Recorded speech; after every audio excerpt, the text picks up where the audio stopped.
अस्सलाम वालेकुम। Please seated. इमाम साहब आ जाएं, आप कोई हवाला शायद कभी ज़रूरत पड़ जाए। और सरद साहब हैं।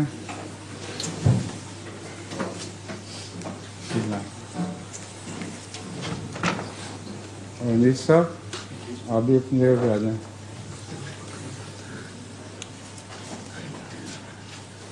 Are you ready?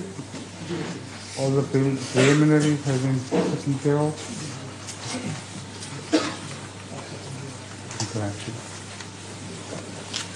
Assalamualaikum Hazur. My name is Saad Idris and I'm from Redbridge. Hazur, my question is, from what I understand of his... अच्छा, ये क्वेश्चन करना है। मॉडरेटर कौन है जो ऑर्गेनाइज कर रहा है इसको? वही सब यहाँ उनकी जगह क्यों नहीं बैठते?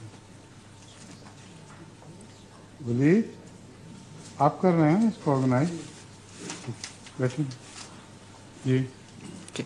Assalamualaikum Hazur. From what I understand of Islam's view on eugenics and genetic engineering in human beings, I understand that it's allowed as long as it is used for the betterment of the human race. Is that correct? Correct. So in that case, what is the Islamic view on genetic engineering to make the intelligence of people higher? That could contribute for betterment, but... What? The intelligence of human beings. Intelligence of human being cannot be generated, can it?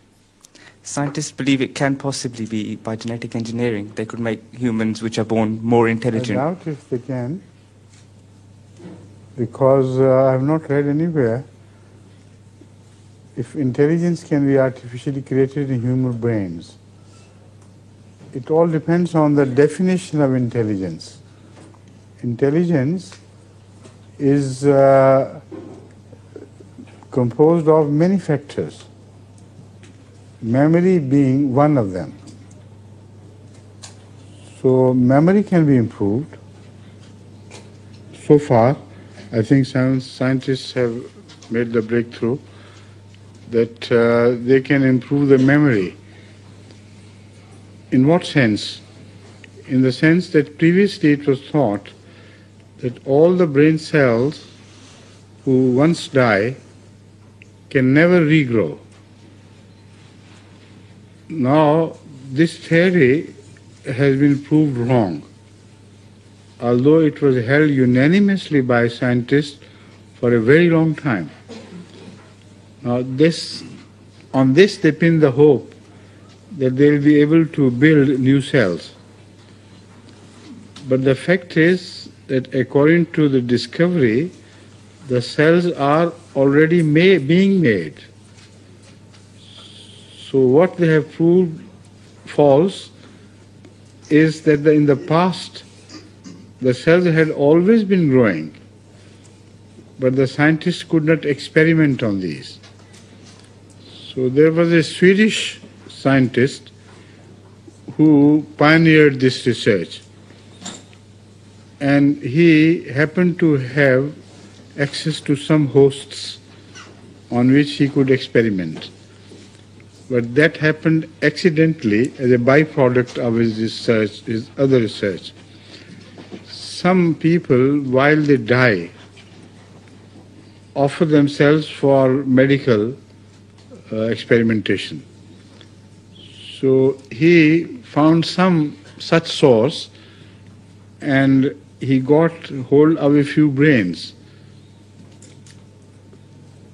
And during the study of those brains, he discovered that the cells which should have been killed long ago were still in the process of growth, because when he put that coloring into the brain cells, which could only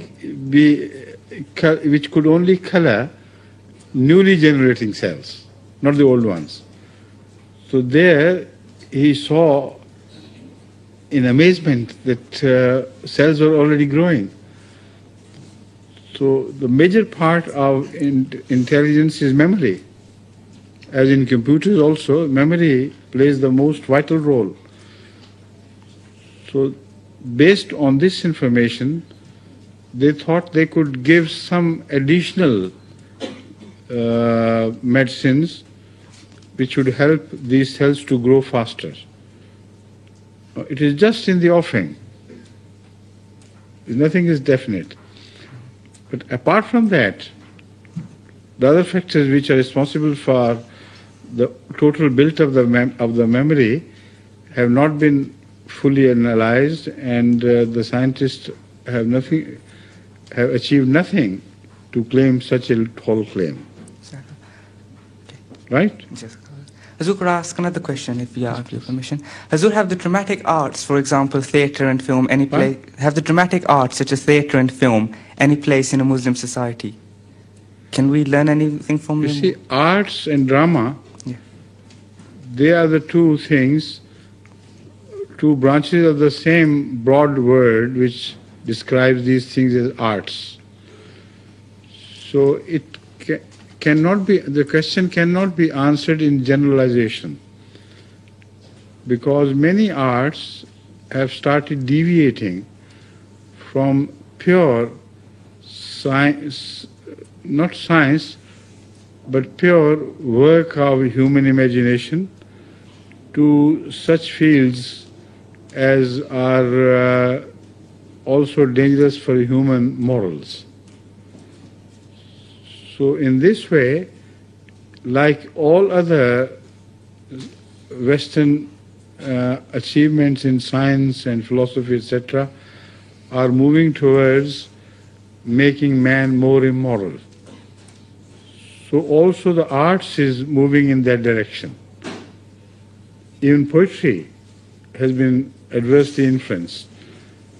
So this is why I discourage Ahmadis in taking part in arts.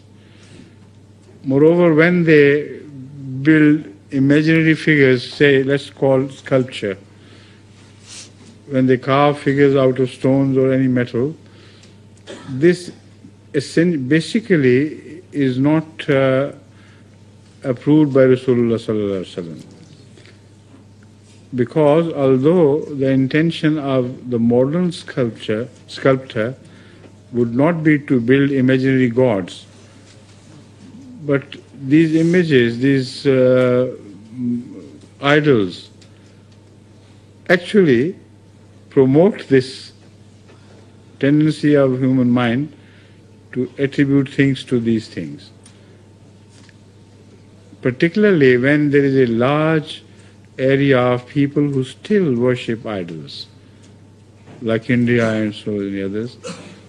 So in view of all this, I do not recommend Ahmadi youth or old men or women, etc., to participate in these fields of arts. Poetry is good. You can say poems, and poetry is bad in a sense in which the Holy Quran has condemned it, but in all other respects, poetry is okay, all right, and it can be used to improve the moral and social standards of mankind. Thank you.